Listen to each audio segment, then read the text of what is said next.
ভয়াবহ দুর্ঘটনা, দুই গাড়ির পাল্লাপাল্লি ওভারস্পিড ওভারটেকিংয়ের যে পরিণতি হয়েছে দেখুন। বাসটি একেবারে রাস্তায় উল্টে পড়ে আছে, শুধু উল্টে পড়ে নাই, এই মিডিয়ানের উপর দিয়ে, এই ব্যারিয়ারের উপর দিয়ে গিয়ে বাস ল্যাম্পপোস্টকে একেবারে ধাক্কা মেরে রাস্তায় ফেলে দিয়েছে। 1 ঘন্টার আগে এই দুর্ঘটনা ঘটে, বেশ কয়েকজন আহত হয়েছেন, রাস্তায় পড়ে আছে বিদ্যুতের খুঁটি। একটু দেখাই যে মিডিয়ানটা কিভাবে ভেঙেছে। এই যে দেখুন, রড থেকে আসতো মিডিয়ান বিদ্যুতের খুঁটি উপড়ে ফেলে দিয়ে, এই যে দেখুন এটা বিদ্যুতের খুঁটি, সেটা উপড়ে ফেলে দিয়েছে।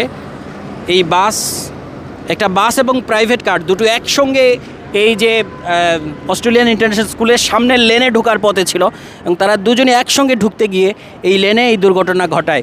যেমনটি দেখা যাচ্ছে একেবারে বিদ্যুতের যে ল্যাম্পপোস্ট সেটি উপড়ে ফেলে দিয়েছে রাস্তার মধ্যে, যে দুর্ঘটনার চিত্র দেখা যাচ্ছে এই মুহূর্তে। এবং বাসটির যে অবস্থা হয়েছে, উল্টে বাসটির যে দৃশ্য দেখা যাচ্ছে এই মুহূর্তে, উল্টে পড়ে যে অবস্থা হয়েছে দেখুন দর্শক। কুড়িল পূর্বাচল 300 ফিট সড়ক, যে ভয়াবহ দুর্ঘটনা এই মুহূর্তে দেখা যাচ্ছে।